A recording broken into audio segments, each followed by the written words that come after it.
Welcome to our museum. We are Planet Word. We are the only museum in the country dedicated to renewing and inspiring a love of words, language, and reading. Yes, thank you. We are quite proud of that. My name is Britt Oates. I am the manager of public programs here at Planet Word. And on behalf of the entire Planet Word team, we are super thrilled to welcome you all to tonight's special program, Between the Lines, with Jason Reynolds and Glory Edim. Make some noise!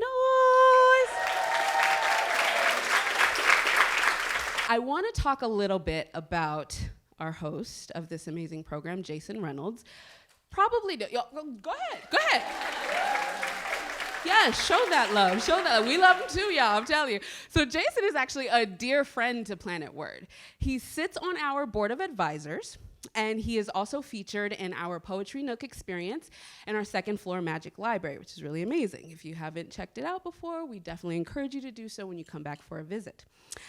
This summer, Jason has actually partnered with Planet Word to develop the series Between the Lines with Jason Reynolds, which has given us a really amazing and rare opportunity to sit in on in-depth conversations between Jason and his close friends that spotlight Black representation in the literary arts, and it also showcases writers and educators who are using the written word as a means of personal expression and social change, much needed, right?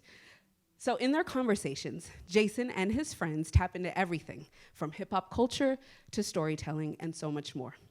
Now, we could not be more honored here at Planet Word to close out our summer season of programming with Jason Reynolds and Glory Edim tonight. Make some noise! Yes! Now, real quick, while this program, we're super excited to be able to offer this program to our community for free, is not free to produce, y'all.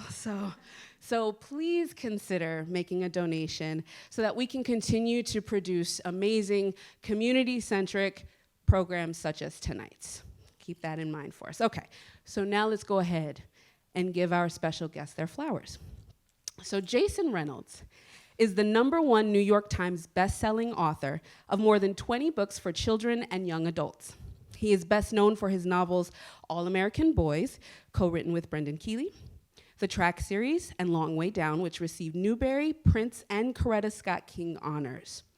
Among Jason's many accolades, he was named the National Ambassador for Young People's Literature by the Library of Congress for 2020 through 2022.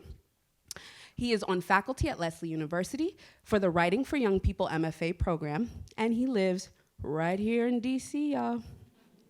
You can find his ramblings at jasonwritesbooks.com. Also, not sure if y'all are following Jason. I imagine most of you are. If you're not, get with it. But also, there was a recent Washington Post article that just came out. It was called Book Tour, The Beautiful Chaos of Jason Reynolds' Bookshelves. And it is pretty amazing. It really showcases Jason's sort of bookshelf chaos, that life of his bookshelf, which is really interesting, especially for word nerds like us here at Planet Word. So highly encourage you to check out that article as well. Now let's talk about a new friend to Planet Word. Glory Edim is a literary tastemaker, entrepreneur, and advocate for diverse voices in literature. In 2015, she founded Well Read Black Girl, an online platform and book club dedicated to celebrating the works of Black women authors and creating a supportive online community for readers. Under Glory's leadership, Well Read Black Girl has grown into a nonprofit organization hosting events, book festivals, and author conversations that highlight the richness and diversity of Black literature.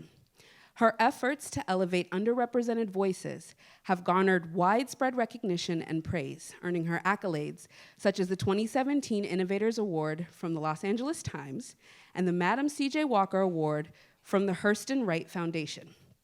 As an author herself, Glory has contributed to the literary landscape with her best-selling anthologies, Well Read Black Girl, Finding Our Stories, Discovering Ourselves, and On Girlhood, 15 Stories from the Well Read Black Girl Library. As a podcast host, she has interviewed numerous prolific authors and noteworthy celebrities, including Tayari Jones, Min Jin Lee, Viola Davis, Gabrielle Union, and Elizabeth Acevedo. Glory's latest book, Gather Me, a memoir in praise of the books We're a word museum. Of the Books That Saved Me will be released on October 29th, 2024. It's coming up, y'all. And is now available for pre-order from Amazon, Barnes & Noble, and Bookshop. So make sure y'all cop that, okay?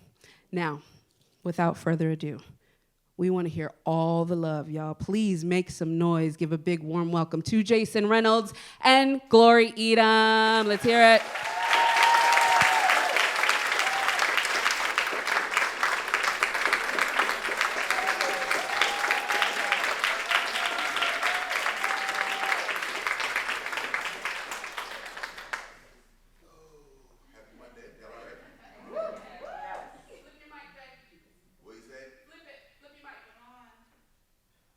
You can hear me? All right. All right. Everybody's good? All right. Happy Monday. It's Monday. You made it. You made it. Most of y'all work from home anyway. Everybody be like, oh, Monday, we made it. No?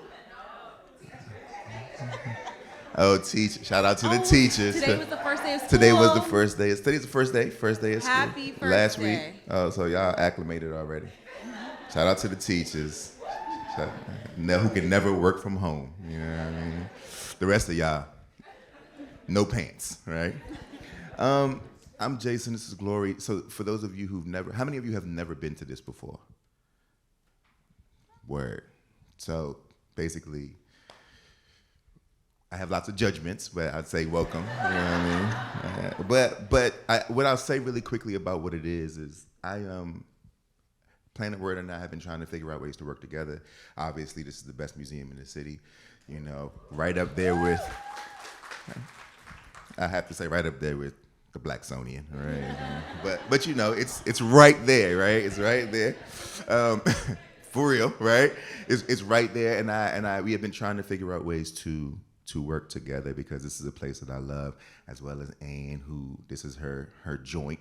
The castle that Ann built. Did she come up here? Did y'all get to meet Ann? She right here, but I don't want to put her on the spot, but go ahead, put your hand up. Let the people see. There you go. Come on. And so over the course of some back and forth, and we both used to live in New York City, I was thinking to myself, like, man, where are all the speaker series in D.C.? Right? It's like, yeah, somebody has a book out, they'll come through the city and they'll do like a book tour or reading or signing, something like that. But there's not, you know, if you're in New York, you can go to Harlem and go to the Schomburg and just hear conversation, right? And I think a city full of very smart people like this one, it's strange that there seems to be a bit of a lack there. And so we figured we'd give it a shot. The basic premise is I just want to talk to my friends. I'm one of the people who only want to talk to my friends. And so if you see me and I'm a little like, it's because I really just like talking to my friends, right? And I love you. Not as much as my friends, right? And so it's okay, you know what I mean? And so I wanted to talk to my friends because I happen to be fortunate enough to have a bunch of really brilliant friends, and I wanted to do that in front of a bunch of strangers. So that's what this is. Today, it's Glory, my good buddy Glory, who I've known a very, very, very long time. And usually I set a particular tone. There's usually a word that comes to mind. None of this is planned. I don't have no questions planned, by the way. This is all just. I have no idea. This is all. But and I don't plan any of these. But I always like to think of a word to sort of set the tone in terms of what's in the backdrop of the conversation, right? Like what's the vapors in the air. I don't know if it's going to go that way, but it's always interesting to see. What happens to the human spirit when we set a particular intention. So in this particular case, I think the word for you and I tonight in some way, shape, or form is going to be nourishment. Okay? Yeah. I don't know what form that will take, yeah. but for this particular space, maybe because it's what I need, yeah. Right? Physically and emotionally in this particular juncture. But nourishment is going to be that word. Now, my first question is, everybody know who this is? All right, I'm like saying, if you don't know, by the way, I have to say, Glory, and this is just because I'm always paying attention, you have brought out the blackest audience. We've had some wonderful audiences. You know what I mean? I just feel like I should give you your credit. Like, hey, thank you. You did it. Beautiful people in the audience. Listen, I'm looking out like, wow, this is a really diverse audience, And so shout out to you, shout out to DC. We can do this, yeah. Right, we can do this. So my first question to you is, I know we all know Well Red Black Girl. We'll get to that in a bit. I think my first question though is, when it's like Brown Sugar. Remember on Brown Sugar? When did you first fall in love? What was the first book? What was the book that turned you on? Like, what was the book that ignited the life that you live now as arguably one of the most profound literary citizens in the country? Oh, wow. That's a big, big statement and such an honor. I'm glad to be in your presence, Jason. It's always great to talk to you, to be real with you in front of strangers, one-on-one. And that's a hard question. And I really feel like this might sound a little cliche, but Frederick Douglass. The narrative of Frederick Douglass really took. Well, that's not cliche. Toni Morrison's cliche. We love Toni, but that's always the answer, right? You know. But it's like Frederick Douglass. I'm like, oh. Like, okay, you're right. Only because it was like one of those books I had to read. Everyone has to read in high school, and for me, I read it. I want to say 8th grade, maybe going into 9th grade, and I remember not being really focused on Frederick Douglass, but the part where he was learning about his mother. I was so obsessed to figure out like who his mother was and like who made him to be who he is. He's such a profound figure. People you see Frederick Douglass in all these photos and museums, the house here in D.C. And I just remember just like reading and being like, wow, like who was he as a child? So there would be these scenes where he's he's enslaved and he's learning how to read and all these moments. And I would be reading in class and my professor would be like, okay, this is what this means and this and that. And I kept going back to like, what about his mom? And I remember my English teacher being like, we don't know. Like, there's right. Not like she didn't write the book, like he did, They all have that student. Yes, Like, that's constantly being like, I want to know more information that isn't right here in front of me, and you're not able to give me like the context. You're not able to like pull me into the archive. I just was like so curious about like who his people were, and I think that's always been with me. Like, who are your people? Who, like, what makes you you, and how are you nourished into like becoming the person you are? So for you, by the way, how many of y'all read that book? How many of y'all lied about reading that book? Only me. When you was in school, none of y'all read that joint. It's crazy. People always lie about stuff like this because I think we feel shame. You know what I mean? Have you really not read it? I read it when I was like 28 years old. Okay, it was assigned to me when I was in middle school, but I wasn't reading that in middle school. I was like, all right, it's okay. We can all be honest now. We're grown.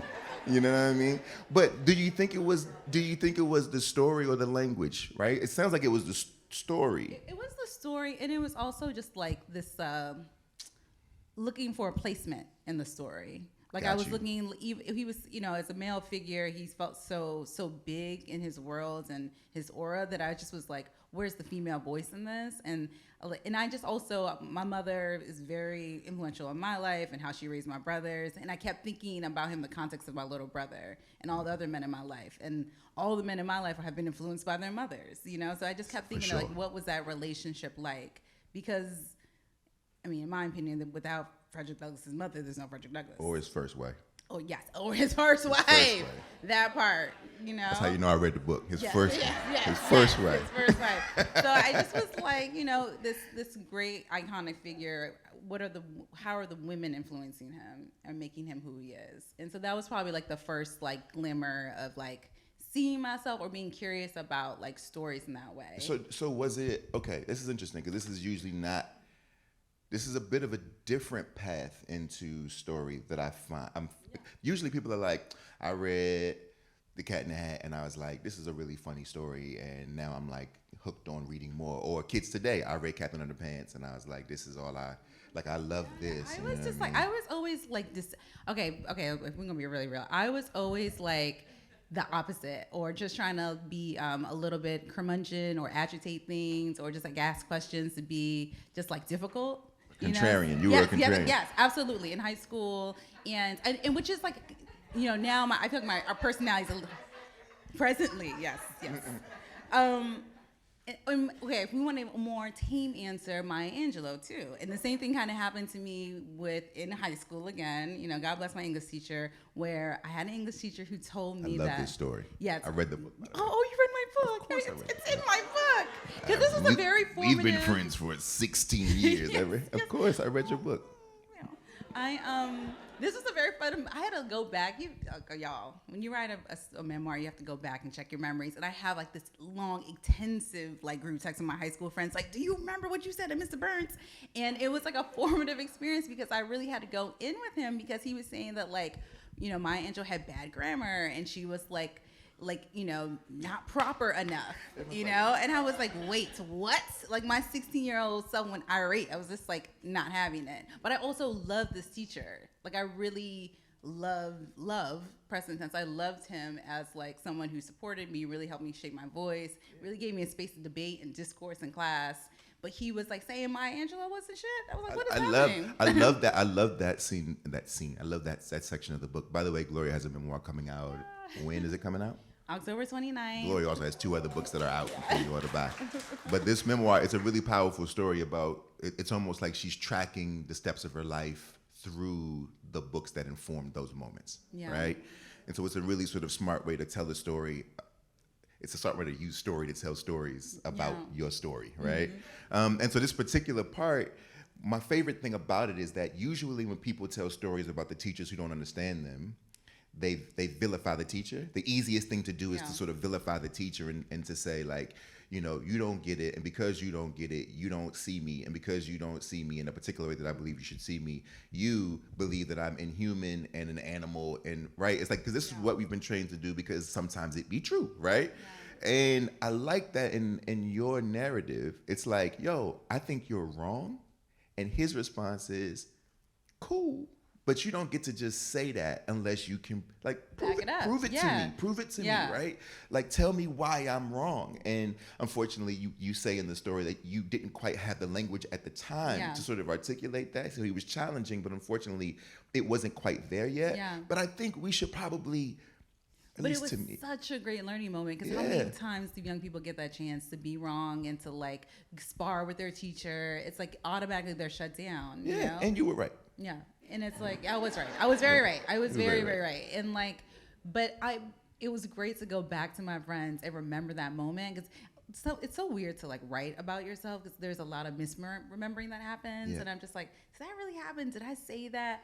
And like the text message was going off. They were like, no, you were like in this moment and it's as you remembered it. I fought with a professor in my sophomore year in college about the same thing. He said I had a professor who believed that the literary canon should be frozen, right? That it should be a static canon, right? Which is what most of us were raised with, by the way. Most of us were raised in the educational system that said that the literary canon is a static canon. It cannot change. It cannot expand. That the dead white guys who as far as we're concerned, sort of formalize what we now know as capital L literature, that it's an unshakable, impenetrable fortress that they get to sort of sit on, right? Sit in forever and ever and ever, and no one new can come in. And so I was arguing with this professor because obviously I went to Maryland, and in the English department at Maryland, when I was there, it was like 2 black folks. Like it was always I mean, PWIs, that's pretty much the way it goes for a lot of us if you go to PWIs. So I'm sitting in class and he's going on, and I'm like, well, I want to write my thesis. I want to write my final paper on the expansion of the canon. Mm-hmm. And he's like, well, there's no such thing. Like it would be a thesis on that's speculative. Yeah. And I'm like, well, not really, right? Like and I'm 18 years old. And I'm going back and forth trying to articulate to this man that there has to be more than one canon, right? That I have a different canon than he has, and that perhaps there are people in my canon that belong in the capital L canon, right? And he's like, well, who would you suggest? Who do you think belongs that's not there? And I said, what about Zora? Yeah. And he's like, nah, she didn't change literature because they attribute what Zora did to Faulkner. And I was like, well, what about Langston Hughes? Right. And he's like, has nothing to do with like capital L, even though we could talk about how jazz and his usage of jazz changed the way that we wrote poetry, specifically poetry for the people that which was being written for. Yeah. And he was like, not even close. What about Toni Morrison? Oh, God. And then he says, if there were ever anybody, maybe, it would be Toni Morrison. That is really crazy. Yeah, and I wrote my paper anyway and took the F. Took the F. Like I just felt like, it is what it is. So to all you teachers out there, Be open-minded and constructive. You never know who your students are going to grow up to be. I trash this man as often as possible. He knows, it's all good. I want to push that forward because the reason he had an issue is because he was a Shakespeare scholar. Okay. Now, in your memoir, which by the way, I'm not a Shakespeare hater. I know a lot of us are like, boo, and I'm like, Shakespeare is lit, but okay, right? If you got a good teacher to teach it, it could be dope. But in your memoir, you talk about Romeo and Juliet, Yes.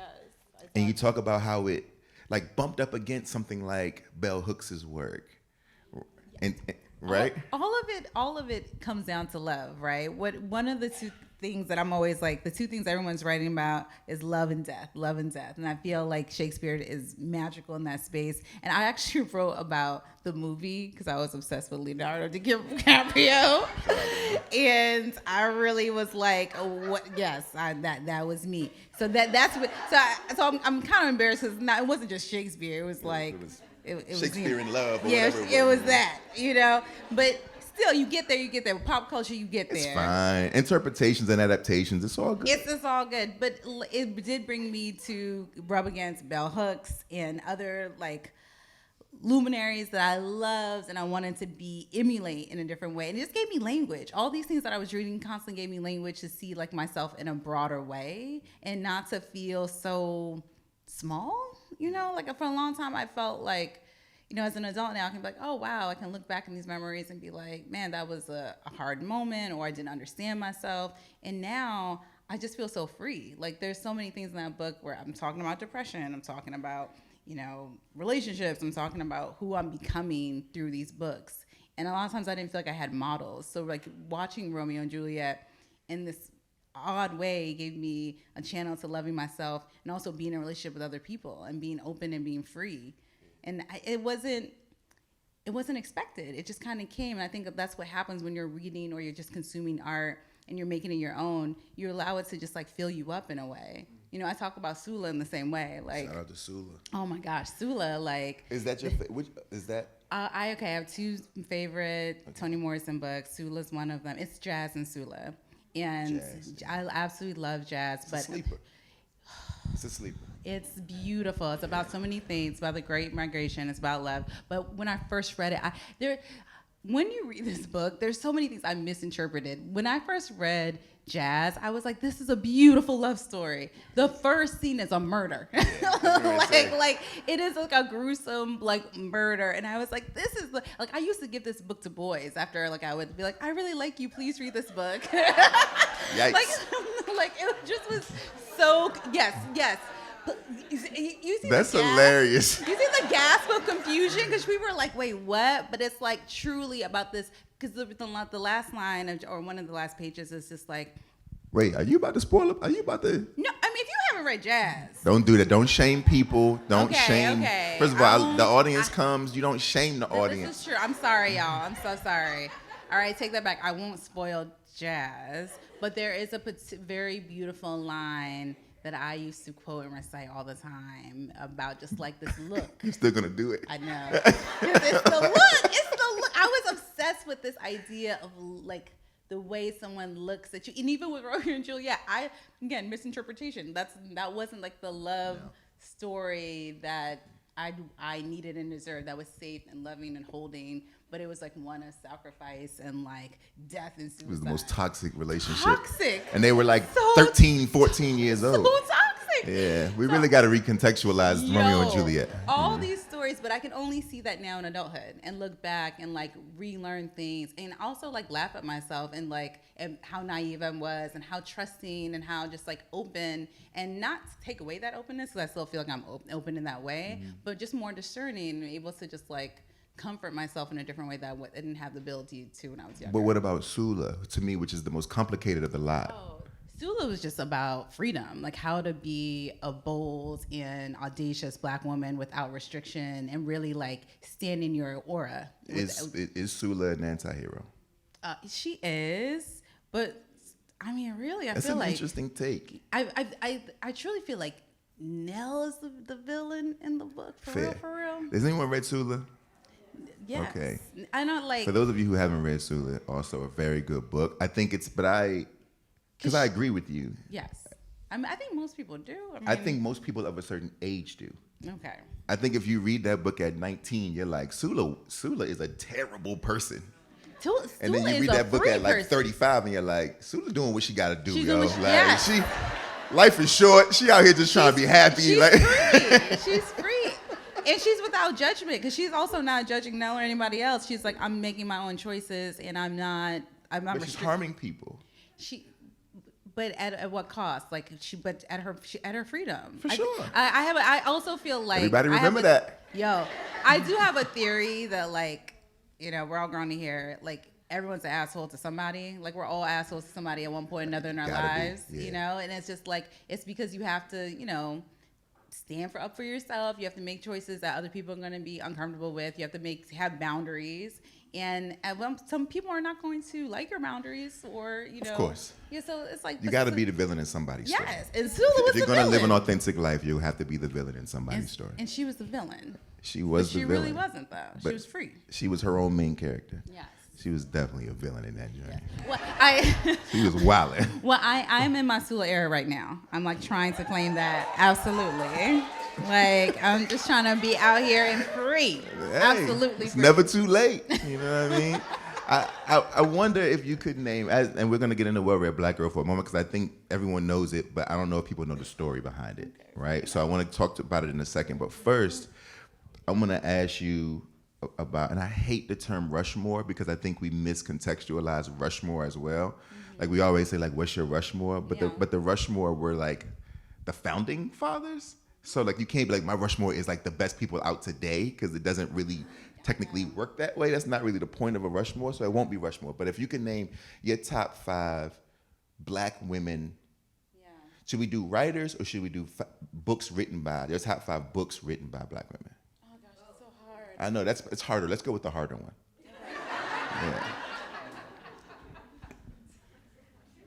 Oh wow, this is hard. Okay, so definitely Toni Morrison, because you know this. Which got picked. Oh god. Or 2, or you could pick the first 5, but technically are classic. You know what I mean? I know. Oh gosh, this is hard.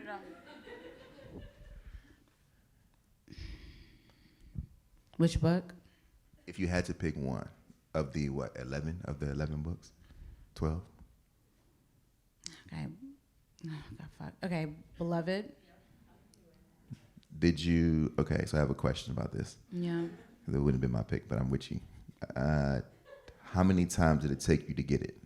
Oh gosh, there were a lot of rereads. I probably read it like 5 times in college, and then, gosh, another like 4 times outside of it. It took me a minute. So my question is always, because that's everybody's story. Yeah.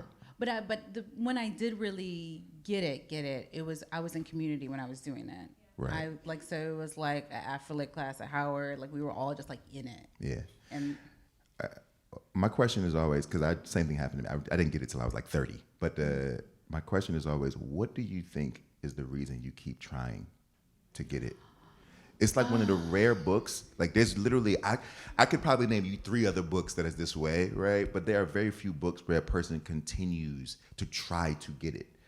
Yeah, I think Beloved, and the reason I didn't say jazz, because I also, like I just said, I love jazz, because with each book I have a very like different sentimental attachment to it. So when I think of jazz, I think of just that foolish story I told you about, like romance, and just like I think of myself in relation to that book. And then when I think of Beloved, I think of it as like an intellectual study and that idea of like trying. And I think it's trying to understand Morrison's rigor and capture it. And it's also just like the sense of African-American dialects and like history. So my people are Nigerian. I'm first generation. And there's something about reading Beloved that gave me a better understanding and appreciation for like Black culture, Black American culture, and the role that I play as someone who is not a descendant of slaves, and the appreciation for it. So reading that, and same thing with like Song of Solomon, like it was just like a different understanding and a grounding that I didn't have prior, and that's why I kept returning to it to understand it, in order to also like share that with other people too. So now I have a son, like I will require him to read Morrison in that same way, to have that like that critical understanding and that analysis. Dope. All right, that's a very good answer. Second book. Yeah. That's okay. one. Oh gosh. Okay. Okay. Okay. So if we're spreading them out, this is hard. This is hard. Spend your life doing this. I know, but like it's like audience pressure. It's like, oh my god. They won't know if you're telling the truth or not. I know, but I will know. Pick the ones that make a good show, buddy. Okay, so Tony K. Okay, Tony K. Mambara, Salt Eaters. That's a good one. Yeah, for sure. Why? Okay, so same thing, that idea of wellness and also telling a story in a different dialect and a different like almost like metaphysical.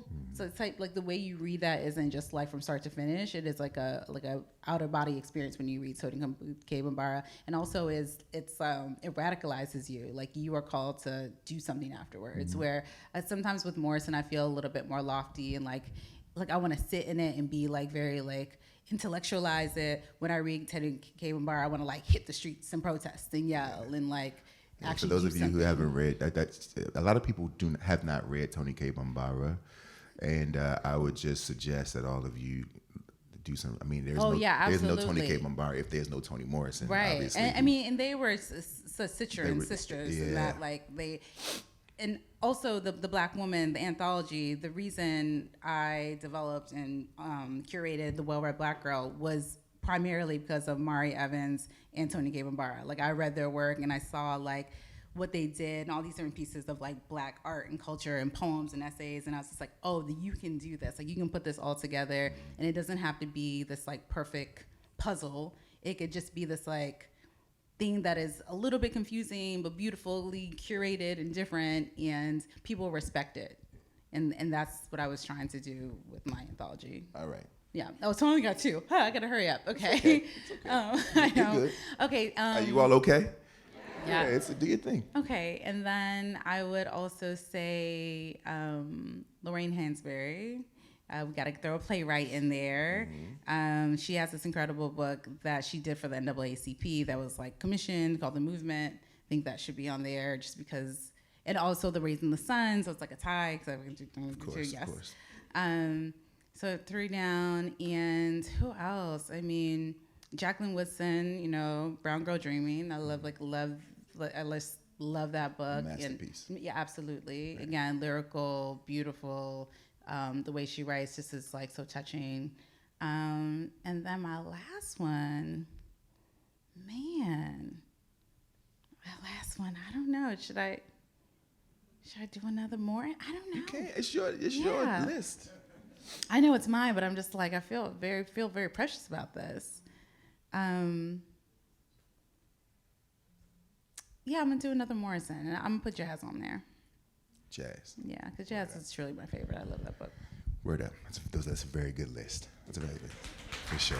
All right, we got a few minutes before we open it up for questions, and I do want to talk about Well-Read Black Girl.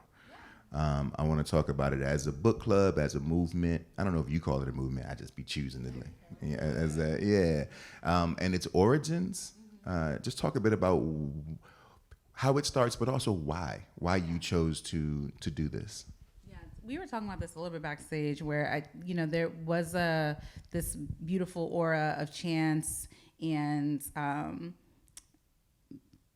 this zeitgeist of a moment. You know, when I started Well-Read Black Girl was during the Black Lives Matter movement, as well as the TV movement, Oscar So White.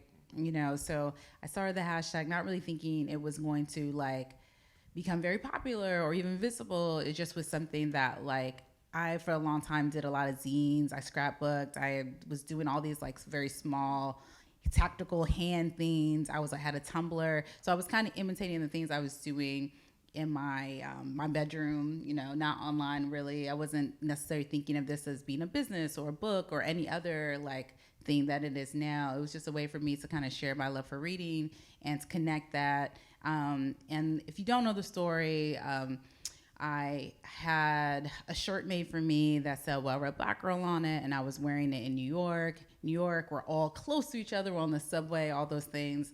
And it started conversations. I would be on the train with, strangers, and they'd be like, "Oh, what are you reading?" Oh, back to my Mount Rushmore. Edwidge Dandy Cat. Yes. Which Edwidge Dandy Cat? Dew Breaker. Yeah. Fire. Yeah. I mean, they're all fire. Crick Yes. Crack is fire. Yeah, I mean, I love her. Brother, I love I'm her. Dying is fire. Yes. Please read all those books. Yeah, she is so prolific and amazing. And the sweetest human being on the planet. Absolutely. When I was expecting my son, she knew. Like, we were doing a panel like this, and she like pulled me to the side. She was like, "Are you having a baby?"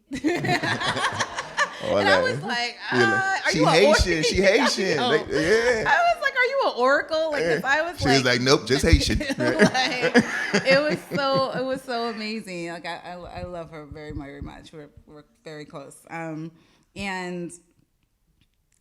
I don't even know what I'm saying. Anyway, I would be reading these books, and I was on the subway, and people would come up to me, and I didn't even realize it could be a thing. I didn't think of it as a movement. I didn't think of any of these things until much later, when people were like holding this mirror up to me and come into the book club. And legit, like the first 3 years of the book club, it was the same 20 people. Like, if you open the acknowledgments in the back of my book, you will see the names of Jahan and Mavis and Tamika and Nicole, like Shawnee, like all these people I'm still very close with, who came to my baby shower, like I'm friends with legit in real life.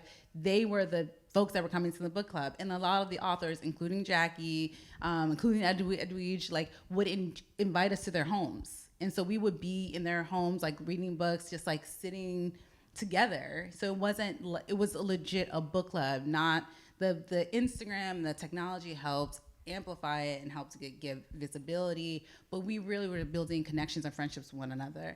And when the editor reached out and said, like, "Have you thought about doing the book?" Originally, she was asking me to do, write fiction. She's like, "Do you write fiction? Are you interested in doing something like writing? Are you a writer?" And I was like, "No, I'm not." And then I sat back and I thought about it, and I went to my bookshelf and I looked at all these anthologies and all these ideas, and I was like, "Oh, maybe I could do something." And I had been kind of like journaling about like what was the first time I saw myself in literature. I was like looking through my old journals, and I was like, "Oh, that's a good question. Like, maybe I could pose that." And I went to Tiari Jones, who wrote American Marriage. She was one of the main people that helped me get the gusto to launch the festival. Again, she's an incredible mentor. I was talking to her, just being like, "What do you think of this idea? Would you be part of it?" And it was like one person after another, like, "Yeah, you should do that. Oh yeah, like I'll read that essay, I'll workshop that, like I'll help you bring this together." And everyone's like love and support made it into what it is now. Like, there's no way I would have the memoir or have the festival or anything without the support and love for everyone, like throughout the years, especially the authors like Jackie and Edwidge, like people just taking a chance, or Victoria Chambers. Like, I love Victoria. Like, she's such a good person. But no one had to do that. Like, no one had to like feed off of my enthusiasm, because that's all I really had. I was very eager and like happy and fangirling, and people were like, "Oh, let's take this and do something more with it. Like, let me support you." Yeah, I always say, if black women, if they rock with you, yes, you absolutely. win. Absolutely. Like, it's the strangest sort of. It's like the strangest network of. It's like organized crime, except not. It's like if they decide. Right. To put you here, yes, then you're gonna be here, yes. Right? But, if they decide to take you down, you want me down. Unfortunately, it's over for you. But this is the thing. Like, I also think there's like a black girl energy, or a black, I don't know, just like a understanding. Yeah. Because if I came with it without, if I wasn't sincere and I was trying to do that, like, it would not have worked, right? Like, people just really they felt that energy, and that's such a hard thing to like monetize or commodify. It just was, all of it was like such good energy and timing to what it is now. There was a hunger for it. Yes, absolutely. There was a hunger for it. The festival, just so y'all know, Glory took the festival back to New York, unfortunately, even though she lived down the street. But we are going to politely petition for it to return to the district of Columbia, where it is desperately needed. Maybe you can do 2 festivals. You know what I mean? That's Maybe we actually can a really figure- good idea. Let's figure that out. I'm like, maybe we do a summer in DC, yeah, fall in New York. let's figure that out, Yeah. because I feel like the city, we need what we need, and you from here. Yeah, I am. And so we would love for you to bring it back home at some point. Yeah. You got to do what you got to do, but we would love for you to bring it back home. All right, we have about 13 minutes. I want to make sure we leave some time for questions. I could sit up here and laugh and joke all day with her, but we want to give you some time and space. If you have any questions, please put your hand in the air and we will call on you. Please make it a question, by the way. You know, we all have to do this now because everybody loves the grandstand. Get up there and test it and give you their testimony. This is not church. You got, right here, Alexa. Can we pass that down?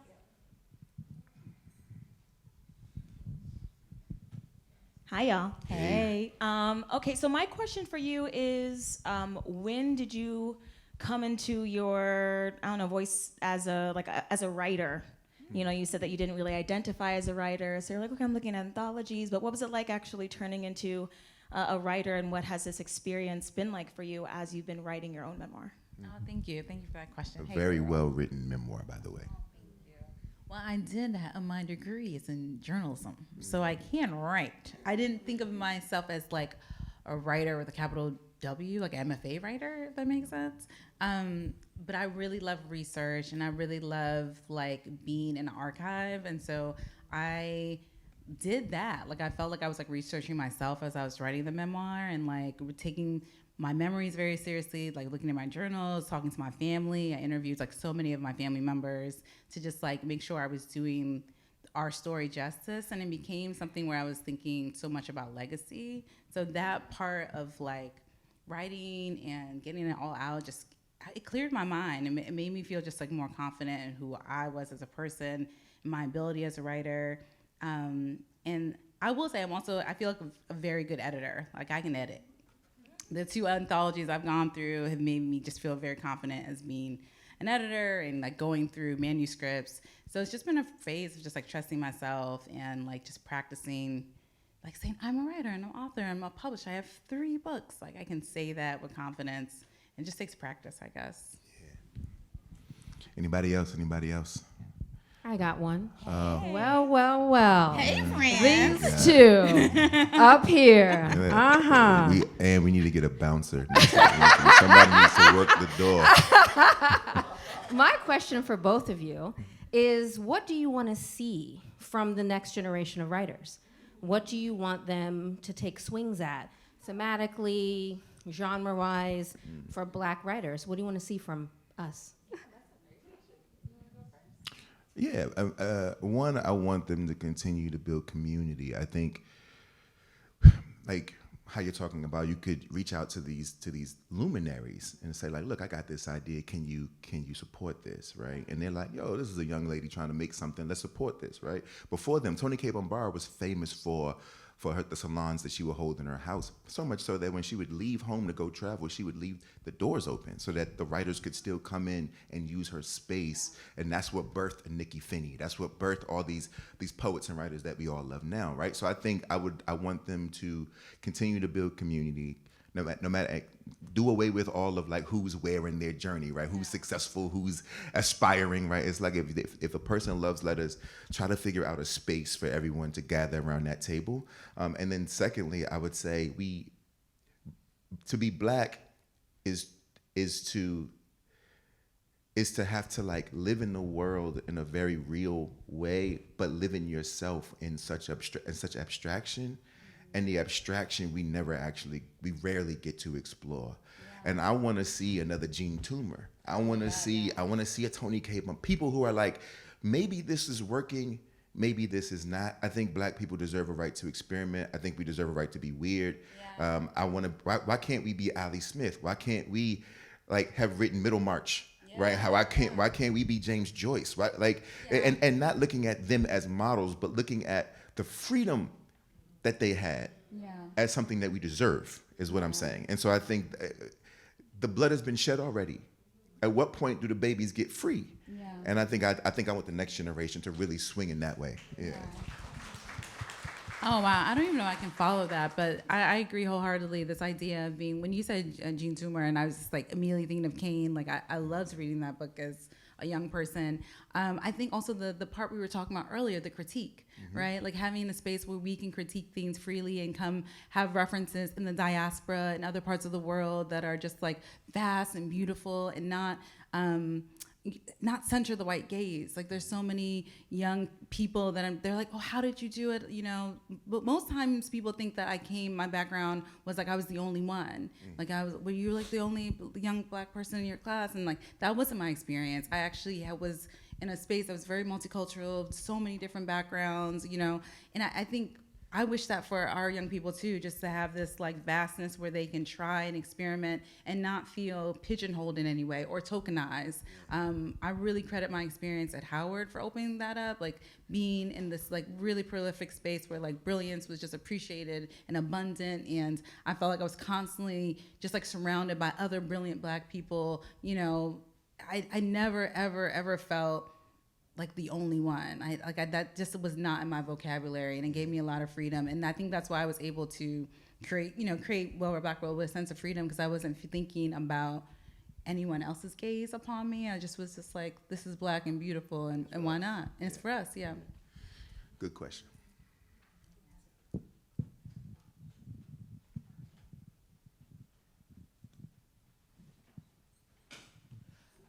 Oh my God, Jesus, yes. Black girl magic. You almost got away with it, and then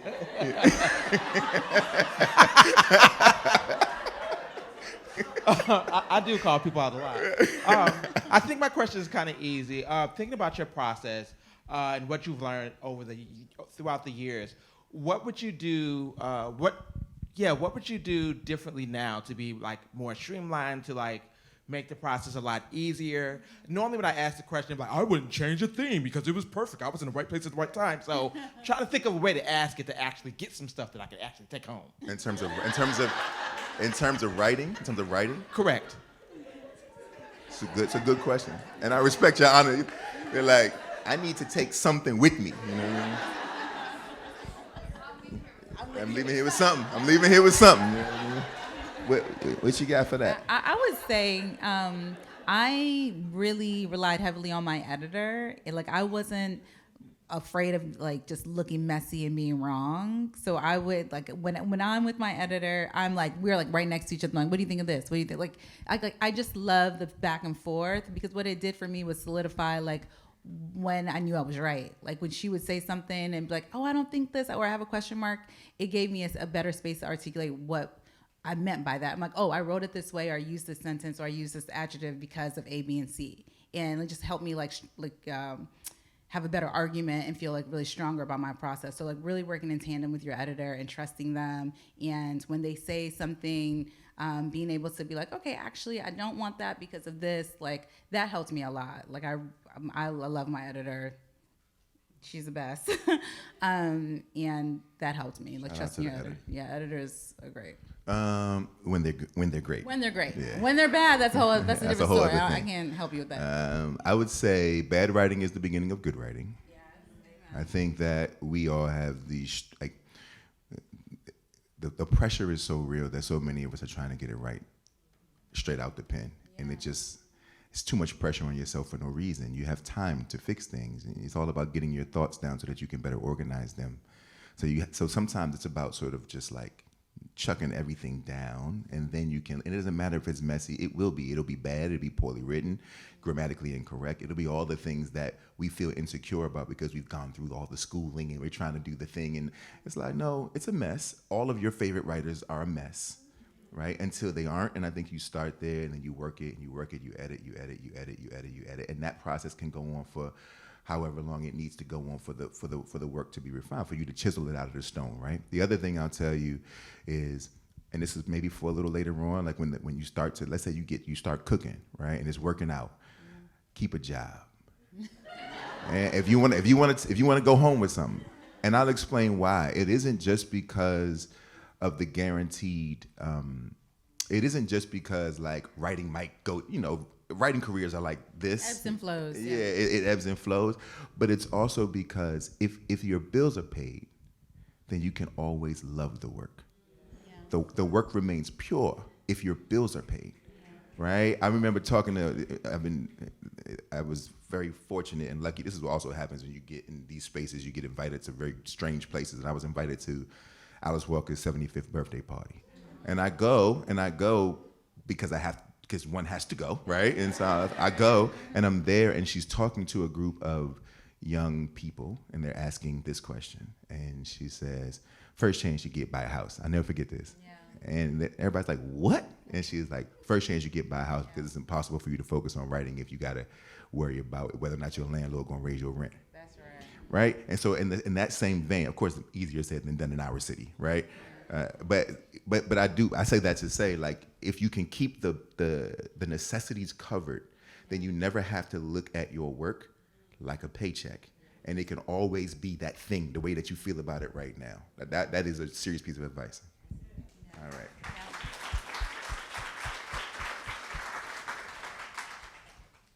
Thank you. First off, I just want to thank you both for the level of accessibility and joy that you bring to reading. And my question is, I want to know if either of you can describe what the transition was from reading in community in the setting of an institution, like college or wherever place that you learn, to transitioning to community outside of like these very structured places, and how that transition was. Well, for me, I found I had to be, how do I say this? In institutions, there are very like clear guidelines on how we're supposed to interact with one another and, you know, behave inside a classroom setting or on the yard. Like, it just was very clear. Not so much when you're just like in someone's basement or bedroom, or it's like it becomes more informal. Sometimes some of the book clubs got very heated, lots of discourse, lots of debates, and I had to find a way of trying to understand that without hurting people's feelings, right? Because I think we can disagree without being in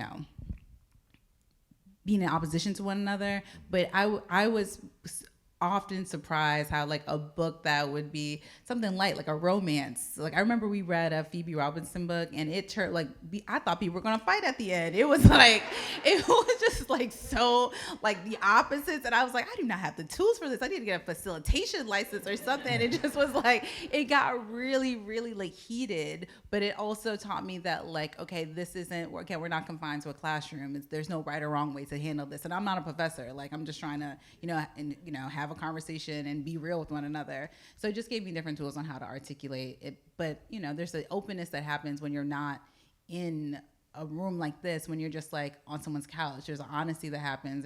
There's transactions that you can have that just allow for more vulnerability, which I really enjoy and love, I mean, for me, I was lucky in terms of timing. 98, 99, 2000, 2001, 2002. In Washington, D.C. was one of the biggest hotbeds for what was then becoming a burgeoning spoken word movement. And I was fortunate because I was failing college, but would step outside and come down to U Street, and from 9th to 16th Street on U, every night of the week, you could go in and be in community with people that the academy was saying was failing. Right, so like I fail here, right? But here I get to be exactly who I am. Mangoes. And it's shout out to Mango, shout out to Coffee House, Bar None. Bar None. Yeah. And for all everybody, I thought it was cute. I used to wear a that's head the 40-year-old crowd. I used to be. All right, do we have time for one last question, Britt? Bad Time lady. I can't not call on him. You know what I mean? Let me put you on blast. I know you don't like it, but this is Tom Friedman. I don't know if y'all know who Tom Friedman is. One of the best journalists on the planet, yes, who also happens to be Ann's husband. There's Mr. Ann Friedman. There's another black woman graduate of Howard who's been in the news lately. And if we're lucky, in 72 days, she's going to be president of the United States. What do you think that would do to unlock the power and potential of young women black writers? Man, Good question. That's why you win the Pulitzer Prize. I think it goes beyond representation. There's just this possibility of this, this glass ceiling being broken. Kamala is like embodies everything from, being a Howard grad to being in the highest office possible. She just is like, I honestly don't even have the words for it. Like, she just is freedom. Like, she really represents the things that Black people, whether they're, regardless of their gender and their position in life, it's like this possibility that you really can achieve the American dream. Like, and more so than, and this might be controversial, but more so than Barack, I think too. I think there's just like something about what she's doing right now, and I don't know if Biden had gone out like in January, the momentum and how everything's lining up, it just feels like this is the only way it could have happened. It's just like a magical moment and the momentum of it. And I shout out to Kamala. My fear, and this isn't even a fear, and this isn't even a fear specifically about Kamala per se. It's that the trope of superhero. It's that we do it, right? Like, I think we're putting so much pressure, and when, because this is a win. Yeah. When she can't do it all, Right. then we'll crucify her. And so I want to make sure, because I'm with you, and I'm reluctantly excited, to be honest with you. Yeah. But one, I love Black women. I come from Black women. So I'm like, let's do, like, I'm with it. And also, I want to make sure that I remember that this is a human who is a part of a very strange system. Yeah. And is going to do the best. I do believe she would do the best she can, but I have to also understand that, like, it's the best she can. Right? To be fair, because Black women always get put up on the pedestal and then like snatched down the moment they can't like dot every I. It's so unfair, right? And the men, of course, we get to mess up forever and win, right? Like, that's just the way it goes. All right, my last question. Thank you, Tom. My last question before we get out of here. Glory, I've asked every single person we know this question. Okay. And I don't think we've ever done this, so I've never gotten to ask you this. Okay. If you could go back to your 10-year-old self, what would you thank 10-year-old Glory for? Oh, that's a great question. I would thank 10-year-old Glory for her openness and her willingness to ask questions, for just trying. She was constantly trying her best in every situation, even when maybe she didn't have resources or the opportunities that she needed. She kept going despite that, and that level of perseverance and love has taken her very far, because even when she failed, she got back up and tried again and tried again. And she did it with a level of joy and happiness. Like, I'm sitting up here, I'm just happy to be here. like that is really just my outlook on life. I'm like happy to be here. I'm really grateful. I know my background. I know where my family came from. I know where my ancestors came from. And the fact that I've had the access, the opportunity in this present day is just like, it's unimaginable, So I feel very grateful, and I think 10-year-old Glory was just be like smiling along, and happy too. If you have never been in this building, I see so many new faces. Please make some time. I guess it's closed. We're closed today, right? But on another day, please come in. If you got kids, if you don't have kids, if you're in here, you're a nerd. So if you want to really see the best of the nerddom, this is the most incredible. And this is not me anyone who's ever been in here knows this is like the most amazing building. Please make some time and bring your energy into this space and walk around upstairs and see what exists in our city. The beauty of this building is something that is truly striking. And buy all of Glory's books. Yeah. Go to the festival in New York. I want to thank you. Thank you, Jason, for just your openness, your vulnerability, just like your love for people, for writing, for literature, all the things. You're a great friend. I appreciate that. Glory, thank you. Thank y'all.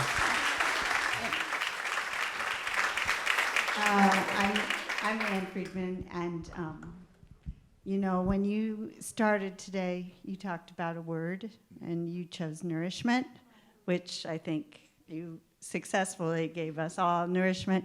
But I want to just say to you, Jason, there's another word for you that is generous. And what Jason has given to me personally and to Planet Word is invaluable, and you can't count it. I mean, he met me. He didn't know who I was. I got someone to give me his email, and he met me at a Starbucks, and I said, I have this idea for a museum of words and language. Would you be interested in helping me? And right away, he was there. And then he he narrates a book in our Magic Library, one of his books. He volunteered to recite 1/4 of the poems in our Poetry Nook, free of charge, just because he's that kind of guy. And then he shared 3 of his good friends with us, 3 different days this summer when he is so busy and is being profiled in the Washington Post and has books coming out. And so I don't know who's like that. I don't know anybody else, but thank you from the bottom of my heart.